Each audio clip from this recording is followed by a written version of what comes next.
Ako nga po pala si Linda. Ang kwentong ito ay nangyari pa noong 2016. Nagtatrabaho pa ako noon bilang isang store assistant.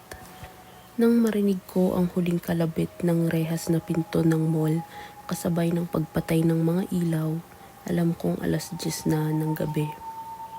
Pagod na pagod ang aking mga binti mula sa buong araw na pagtayo sa trabaho.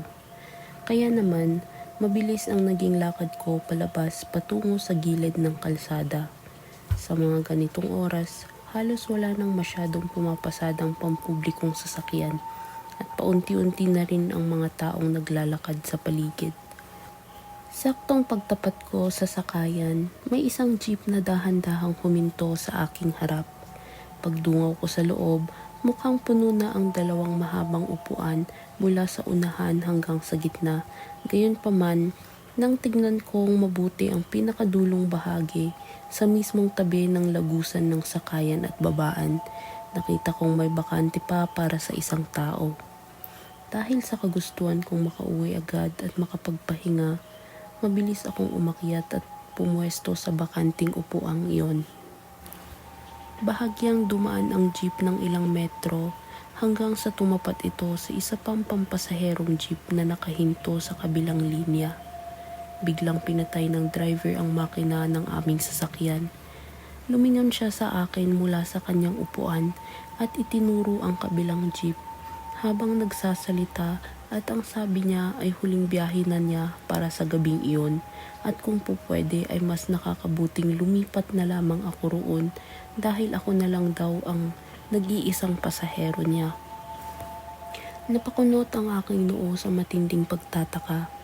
Hindi ko mawari kung bakit niya nasabing mag-isa lang ako, samantalang malinaw na malinaw sa aking paningin na puno ng mga tao ang buong kahabaan ng jeep na aking kinauupuan. Bago pa man ako makapag-isip ng malalim, sabay-sabay na lumingon sa aking gawi ang lahat ng taong nakaupo sa loob ng sasakyan. Tumigil ang ikot ng aking mundo sa aking nakita. Ang mga mukhang nakatitig sa akin ay napakaputla. Walang kahit konting bakas ng dugo, halos kulay abo ang balat at may malalim na itim na bilog sa paligid ng kanilang mga mata. Wala silang kahit anong ekspresyon, hindi kumukurap at tila hindi man lang humihinga habang nakatitig ng diretso sa aking mata. Doon kumapit sa aking dibdib ang malamig na katotohanan. Ang mga kasama ko sa loob ng jeep ay hindi na mga buhay na tao. Nanginginig ng husto ang buo kong katawan at halos mawalan ako ng hininga sa labis na takot. Mabilis akong tumayo at patakbong tumalon palabas ng jeep. Halos mapatid ako sa sarili kong mga paa habang nagmamadaling lumipat sa kabilang jeep na itinuro ni kuyang driver. Mula noong gabing iyon, hindi ko na kailanman hinayaang maglakad o sumakay ng mag-isa. Sinisigurado ko na palagi akong may kasabay na katrabaho sa pag-uwi upang hindi na muling makatagpo ng mga pasaherong mula sa kabilang buhay.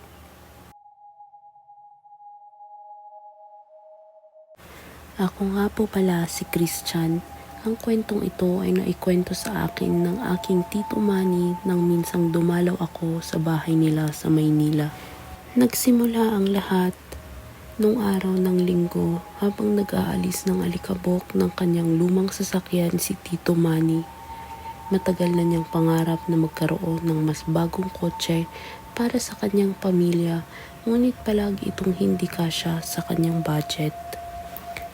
Hanggang sa isang kaibigan ang nagbalita sa kanya tungkol sa isang magandang kotse na ibinibenta sa isang katabing subdivision.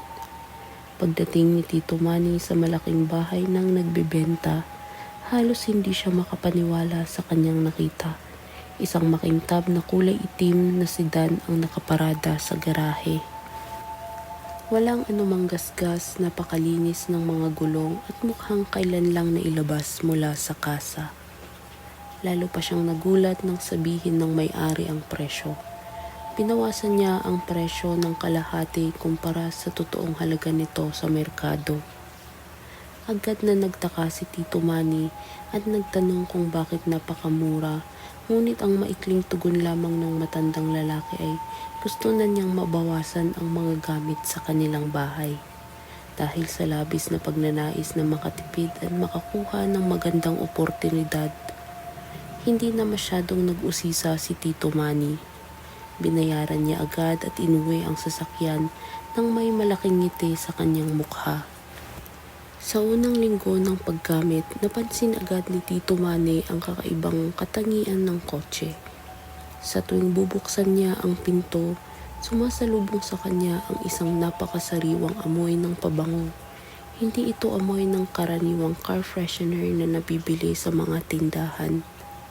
Amoy ito ng mamahaling pabango ng tao. Yung tipong kaka-spray pa lamang ilang segundo ang nakakalipas.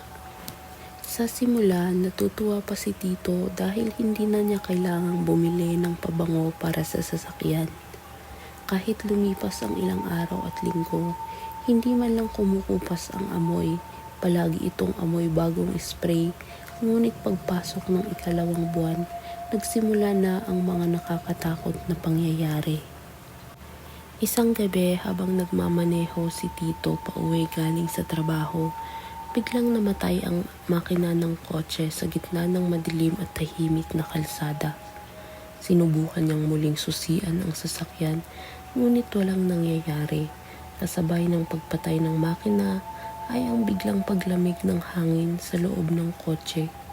Dito na rin mas lalong tumapang ang amoy ng pabango na tila may nag-spray nito sa mismong tabi niya.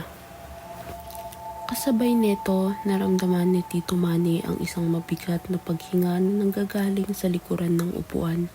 Sa takot niya, nanalangin na lamang siya hanggang sa biglang umandar uli ang sasakyan ng kusa. Hindi lang iyon doon nagtapos.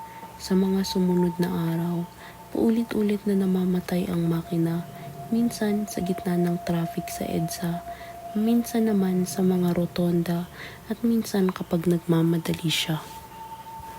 Dahil sa pag-aalala sa seguridad, dinala ni Tito ang kotse sa 3 magkakaibang talyer. Subalit iisa lang ang sinasabi ng lahat ng mekaniko. Maayos ang makina, bagong-bago ang baterya at walang anumang sira ang kuryente nito. Wala silang makitang dahilan kung bakit ito namamatay. Dahil sa hindi na maipaliwanag ng mga kaganapan, at sa patuloy na pagtapang ng amoy ng pabango tuwing namamatay ang makina, minabuti ni Tito Manny na balikan ang matandang nagbenta sa kanya ng kotse. Pagdating niya sa dating bahay ng may-ari, pinatuloy siya ng matanda at doon ibinunyag ang totoong kwento. Luhaan nitong kinuwento na ang kotseng iyon ay binili niya para sa kanyang nag-iisang binatang anak. Pangarap ng bata ang ganoong sasakyan, kaya nangako ang ama na bibigyan siya nito bilang regalo sa araw mismo ng graduation nito sa kolehiyo. Subalit 2 linggo bago ang graduation, habang nakatambay ang binata sa loob ng kotse sa garahe at nag-aayos habang nag-i-spray ng paborito niyang pabango, bigla itong inatake sa puso. Doon mismo sa loob ng sasakyan, pumanaw ang binata habang hawak-hawak ang susi ng kotseng pangarap niya. Hindi na niya naisama ang sasakyan sa kanyang pagtatapos. Doon tuluyan na unawaan ni Tito ang lahat. Ang amoy ng pabango na tila kaka-spray lang ay ang paboritong pabango ng binatang pumanaw na kumapit na sa bawat sulok ng kotse. At ang madalas na pagpatay ng makina ay ang paraan ng kaluluwa ng binata upang iparamdam na naroon pa rin siya. Hindi pa rin maiwan ang kotseng ipinangako sa kanya ng kanyang ama. Noong nalaman nga ng may-ari na andoon pa ang kaluluwa ng anak, ay hiniling niya kay Tito na kung pwede ay ibalik nga daw ang sasakyan. Hindi na din tumanggi si Tito at agad din siyang pumayag. Napagkasundoan na din nilang dalawa na yung isa pang sasakyan ng matanda ang kunin ni Tito Manny kapalit ng sedan.